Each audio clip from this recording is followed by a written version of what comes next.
Olá Porto Velho, olá Rondônia, olá Brasil.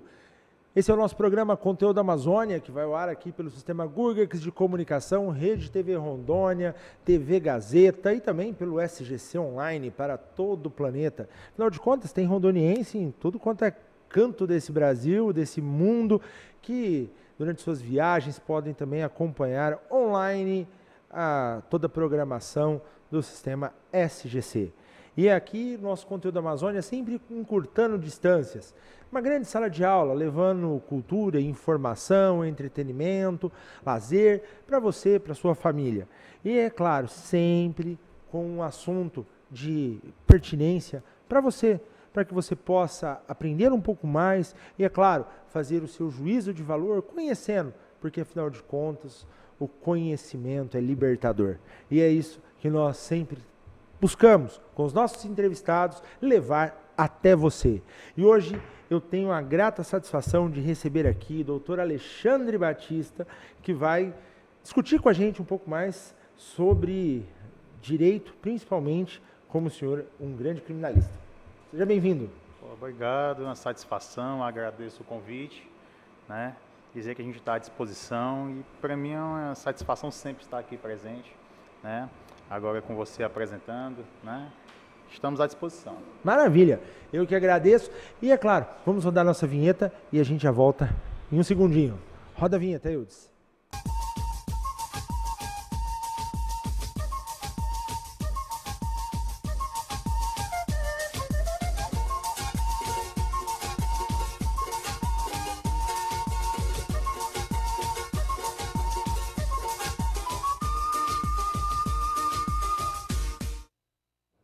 É isso aí, nosso programa Conteúdo Amazônia, voltando. Doutor Alexandre Batista, o senhor como um grande criminalista, fazendo um trabalho que é talvez um dos mais delicados, né? Uma das especialidades do direito, talvez mais delicada enquanto profissional. Eu digo uma das mais porque, na minha modesta opinião, o criminalista e o direito de família são as duas áreas mais complexas, porque trabalha literalmente com os grandes problemas sociais da nossa sociedade. E muitas vezes o criminalista ele é confundido, né? Uma coisa é você garantir o direito de um cidadão que cometeu um crime. Outra coisa é você defender o crime cometido por aquela pessoa. Como que se dá esse trabalho frente à realidade que nós vivemos hoje dentro das comarcas, por todo o nosso estado? Inicialmente, é uma pergunta excelente. Infelizmente, a sociedade, as pessoas confundem o nosso papel, o papel do criminalista. Primeiro, o criminalista ele não defende o crime. O criminalista não defende o criminoso, ele vai defender o direito, não é? Que é um direito consagrado na nossa Constituição Federal de 1988, que nada mais é do que o direito de defesa. Para deixar bem claro, Ricardo, ninguém pode ser processado sem a presença de um defensor. E quando eu me refiro a defensor, eu falo aqui não só do advogado criminalista, mas também do defensor público.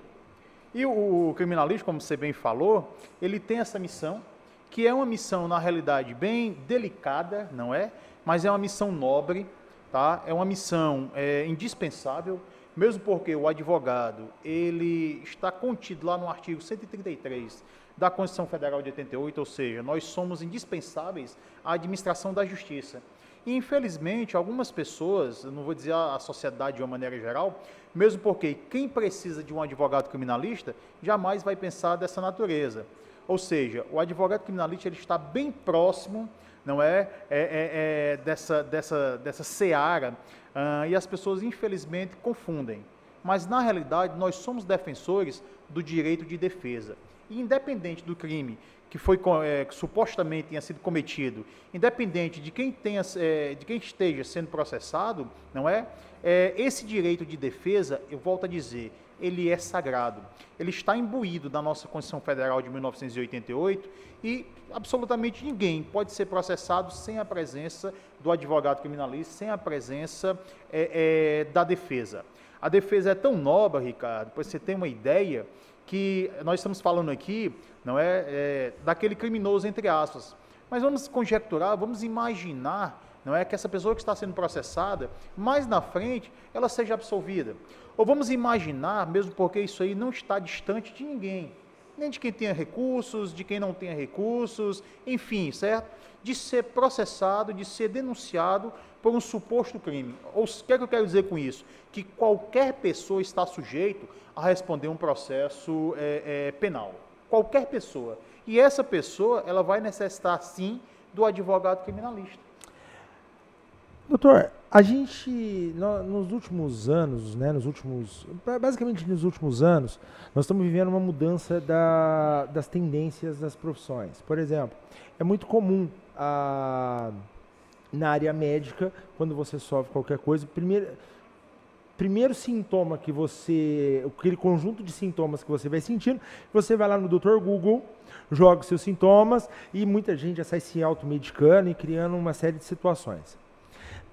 A mesma tecnologia das redes sociais que serviu para encurtar distâncias, para levar informação às pessoas, né, também, da mesma forma que traz alguns problemas na área de saúde, com relação às pessoas buscarem o autoconhecimento sobre determinadas suas patologias e se tratarem, começou também na área judicial a ser uma situação complexa por causa dos pré-julgamentos.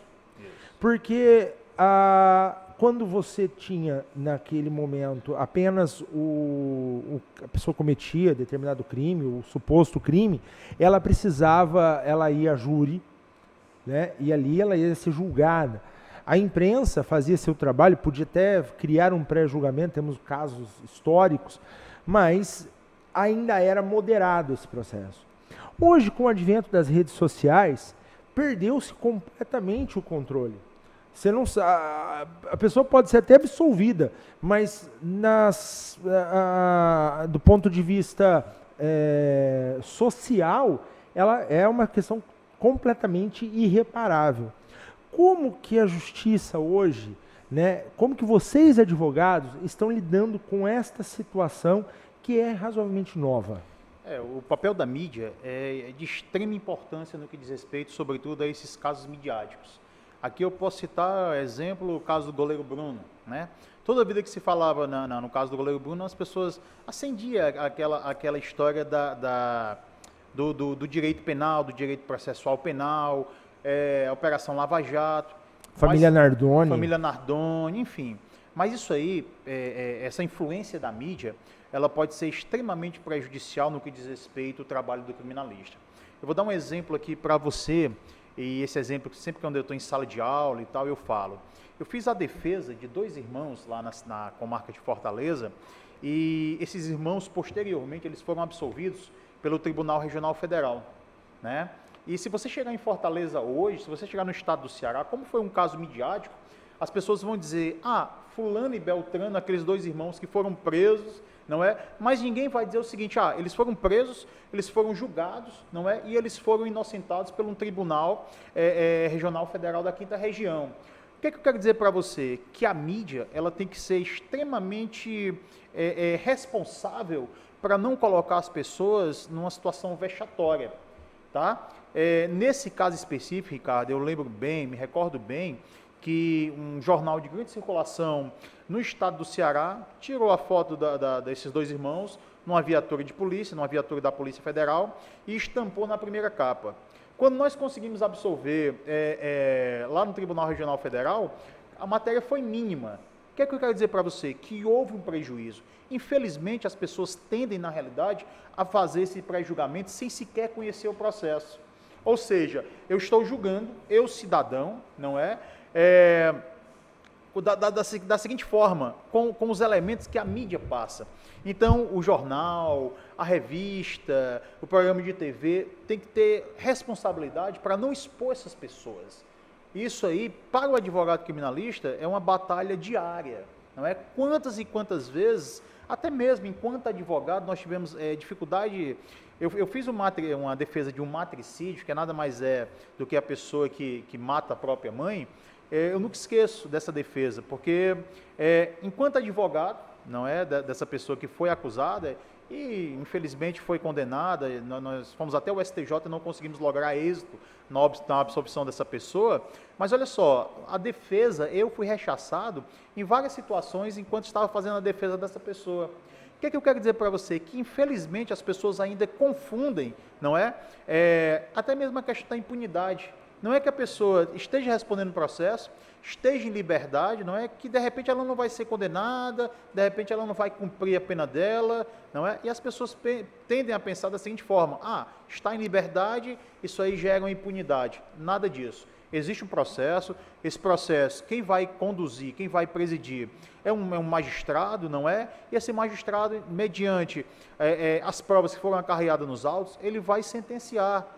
Dessa sentença, cabe recurso ao Tribunal de Justiça, cabe recurso, a depender da competência, ao Tribunal Regional Federal, ao STJ, ao Supremo Tribunal Federal, até que se chegue numa situação, na realidade, que não cabe mais recurso, que diga, realmente, esse sujeito, ele é culpado. E mesmo assim, existe um artigo no Código de Processo Penal, o artigo 621, que trata de uma coisa chamada de revisão criminal. O que é que eu quero dizer para você? No Tribunal de Justiça do Rio Grande do Sul, há cerca de 2 anos e meio, eles julgaram um caso, 75 anos depois, não é? E absolveram a pessoa que naquela época, um médico, que inclusive cometeu suicídio, foi condenado e etc., absolveram no que diz respeito a essa revisão criminal.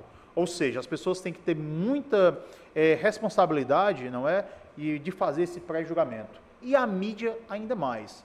Tá? Mesmo porque essas pessoas têm parentes, essas pessoas têm mãe, têm pai, têm filhos e etc e tal. Isso aí pode ocasionar na vida dessas pessoas um prejuízo incomensurável.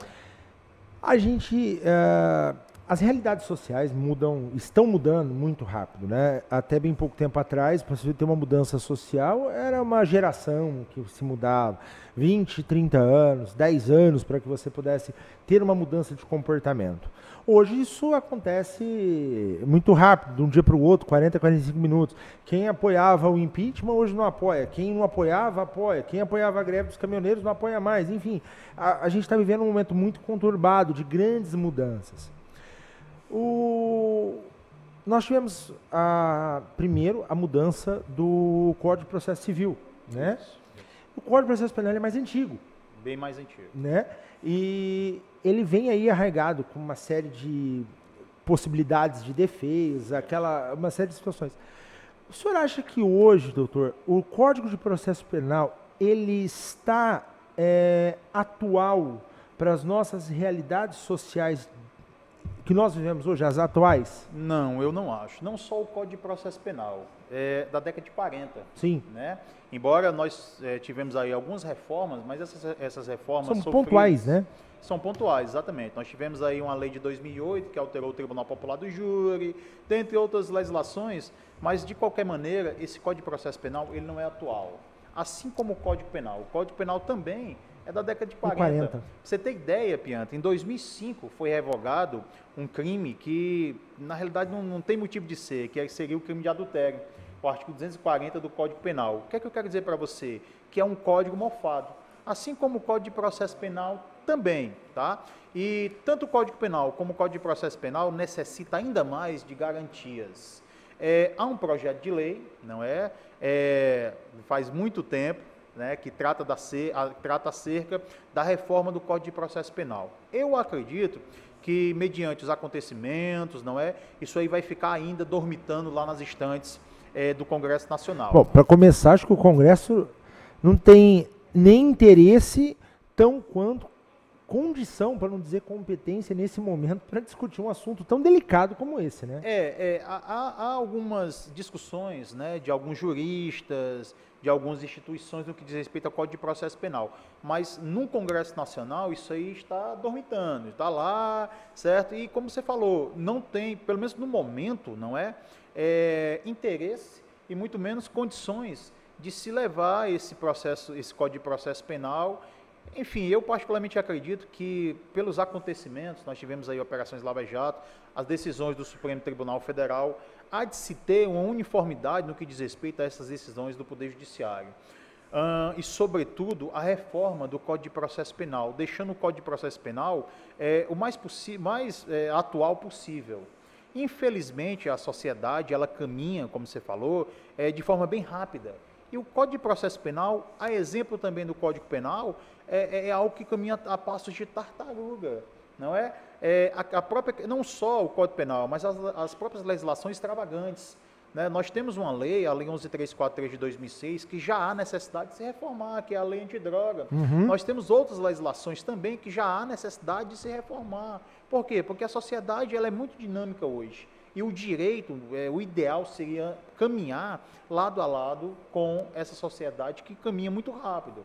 Pra você ter ideia, o Código de Processo Penal ele é tão antigo, não é, que ele traz determinados mecanismos, não é, que não se usa mais hoje. Para você ter ideia, você ainda tem, não foi recepcionado pela Constituição Federal de 88, a questão da incomunicabilidade. Né? Ou seja, esse código, ele passou a vigorar numa ditadura, né, na época do Estado Novo, tá? E vem se arrastando até hoje. Então, há necessidade de reforma. Lembrando, professor Ricardo, que tudo fundamentado com base numa coisa chamada de garantismo. Também não se pode reformar o Código de Processo Penal, o Código Penal, ao bel prazer dessa sociedade que clama por tanta justiça, só que a justiça no que diz respeito o justiceiro, né? E não a justiça no que diz respeito realmente aos parâmetros legais. Doutor, eu vou chamar um intervalo comercial rapidinho para a gente continuar esse assunto, vai ser bem rápido para você que está em casa, mas eu quero deixar no ar um assunto para a gente debater no próximo bloco. Jurisprudência é uma solução ou um karma dentro do direito? Mas isso é no próximo bloco, rapidinho nosso intervalo. É num alto cá, vamos lá.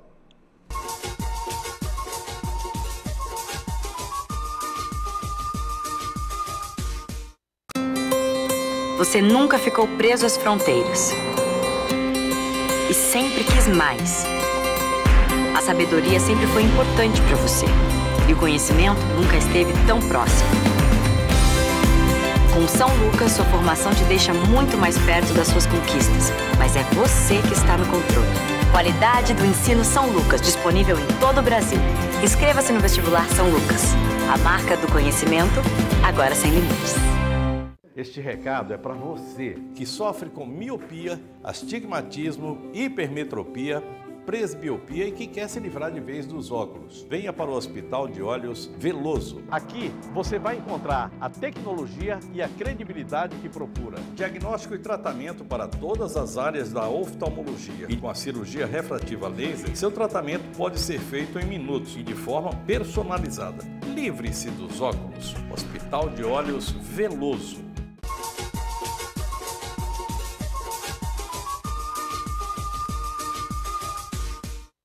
Voltamos com o nosso conteúdo Amazônia. Eu falei para você que era rápido. E para você que também que está ligando o seu televisor agora, nosso papo de hoje com o doutor Alexandre Batista é sobre direito criminal. E no último bloco eu deixei uma questão para a gente debater. Jurisprudência é uma solução ou um karma hoje no direito penal? E vem essa discussão, porque a jurisprudência ela está pautada sobre um entendimento do magistrado, que ele tem num determinado assunto, e aí outros começam a buscar o entendimento de outros momentos, de outras bancas, de outros magistrados para aquele determinado caso. E, claro, toda a fundamentação que o advogado faz em cima daquele assunto. Hoje, para o direito criminal, como que o senhor vê a questão da jurisprudência? Pronto, excelente pergunta. Primeiro, vou só conceituar o que seja jurisprudência. A jurisprudência nada mais é do que as decisões reiteradas dos tribunais, né? Tribunal de Justiça, Tribunal Regional Federal, STJ e o próprio Supremo Tribunal Federal. O direito criminal, o direito penal, o direito processual penal, Ricardo, ele é diferenciado. Por quê? Porque nenhum caso no direito penal processual penal ele é igual a outra situação, a outro caso, né? Então a jurisprudência ela tem que ser bem pautada e muitas vezes não é uma determinada jurisprudência ela não vai servir para um determinado caso, embora semelhante. É diferente se você pegar o direito civil, o direito do trabalho. Da mesma forma também acontece com as súmulas vinculantes, não é? Obviamente expedida pelo Supremo Tribunal Federal. Às vezes os alunos me perguntam em sala de aula, professor, por que existem pouquíssimas súmulas vinculantes? A resposta é bem simples. Por quê? Porque no direito penal, processual penal, um caso ele nunca vai ser semelhante a outro. É totalmente diferente de você pegar uma situação no direito previdenciário, que você vai mudar as partes e o caso vai ser ipsiliteris, ipsiverbis, semelhante ao outro. Então, a jurisprudência, ela pode sim facilitar a vida dos magistrados, dos julgadores, não é? Como também pode dificultar, não é, no julgamento. O interessante do direito, de uma maneira geral, é que esse juiz de piso e qualquer tribunal, ele pode julgar de acordo com o seu entendimento, lógico, baseado, fundamentado, como diz o artigo 93, inciso 9 da nossa Constituição Federal de 88, fundamentado, obviamente, e publicizado, não é, essa decisão de acordo com a Constituição Federal de 88. A jurisprudência, quando ela é pautada, quando ela é legal, quando ela é baseada na legislação, ela é extremamente bem-vinda no mundo do direito penal processual penal. Caso contrário, não é, sobretudo se ela for em desencontro com a Constituição Federal de 88, mesmo sendo uma jurisprudência, não é, aí sim vai ser muito maléfico a esse acusado, a esse réu que está respondendo determinado processo. Doutor, outro caso que a gente vem observando nos últimos anos na nossa realidade, principalmente com o direito criminal, está muito ligado aos problemas sociais que cada vez mais estão sendo ficando mais aguçados na nossa sociedade, mas é a discussão dos direitos humanos. Os direitos humanos criados pós-Segunda Guerra Mundial, até o trabalho, e aí a gente tem grandes trabalhos, a questão do genocídio, a importância da garantia dos direitos do ser humano enquanto pessoa, enquanto sociedade, começou a ser discutido de uma forma para se tapar buracos de conceitos sociais, né? Sem querer a gente fazer levantar uma discussão do politicamente correto ou algo nesse sentido, mas até que ponto o que se pensou quando se criou esse trabalho dos direitos humanos, hoje de fato nós estamos empregando na forma correta esse trabalho dentro da nossa sociedade, hoje dentro principalmente do sistema judiciário. É interessante o seguinte, as pessoas confundem a sociedade, direitos humanos, que é aquele direito inerente ao ser humano, não é? Isso aí é inerente a mim, a você, aos nossos filhos, aos nossos amigos, aos nossos pais e etc. Não é? De determinado órgão relacionado, vou dar um exemplo aqui, a Comissão dos Direitos Humanos da OAB. Não é? Então, os direitos humanos, eles não são personificados. Eu vejo muitas vezes as pessoas falarem, determinado policial morreu e os direitos humanos não vieram aqui. Mas os direitos humanos não vão a lugar nenhum. Né? O que pode acontecer, na realidade, é a comissão de uma determinada instituição e ou não a determinado local. Os direitos humanos sempre, não só na sua criação, mas até hoje, ele é muito bem-vindo. Vou dar um exemplo aqui claríssimo para você, que as pessoas criticam muito. Vamos pegar aí a forma desumana na qual os presos cumprem a sua pena em determinados presídios Brasil afora. Quem está dizendo isso não sou eu, quem está dizendo isso é o próprio Supremo Tribunal Federal, que reconheceu, na realidade, essa forma desumana em que esses presos cumprem a sua própria pena. Não vamos longe, nós temos um exemplo claro aqui em Rondônia, recentemente, Rondônia virou manchete de jornal, onde as presas do presídio feminino tinham ratos andando em cima das mulheres ali, a situação que precisou ir ao ar essa matéria, para que no outro dia elas fossem removidas para um outro presídio. Aquela situação é uma situação desumana. Sim. Não é que o sujeito tenha cometido um determinado crime, tenha sido julgado, condenado, está cumprindo a sua pena, na realidade, que o Estado tem que virar as costas para esse... Porque mais cedo ou mais tarde, Ricardo, esse preso, esse reeducando, ele vai voltar para o seio da sociedade. Né? Da mesma forma também, quando você fala em direitos humanos, você fala, inclusive, até no saneamento básico. Né? E as pessoas, na realidade, esquecem isso.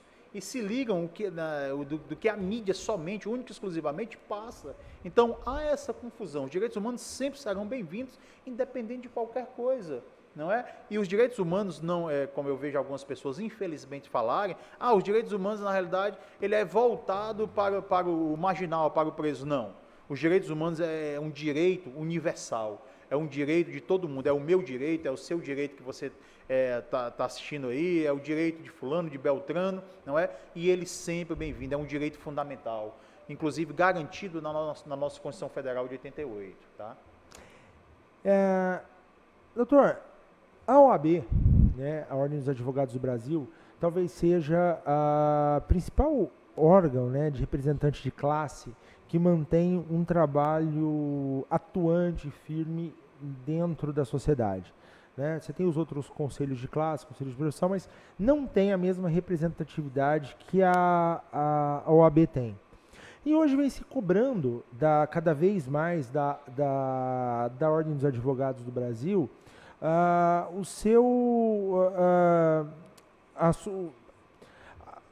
sua importância nessas discussões atuais da política brasileira, que até bem pouco tempo atrás se discutia as questões de direito político, de direito civil, mas que está andando agora dentro do Congresso Nacional a questão criminal, que nunca se teve tanto crime político, né, na atual conjuntura do Brasil. Como que o senhor vê esse novo modelo, que não é nada de novo, mas como que o senhor avalia esse novo modelo de crime que está permeando o Brasil, não só Brasília, mas em todos os estados, em todos os municípios, todas as câmaras de vereadores, mas esse novo momento criminal da política brasileira? Excelente pergunta. Chamado crime do colarinho branco, né? Eu não quis dizer isso, mas bem essa reação. Mas resume-se a isso, resume-se na realidade.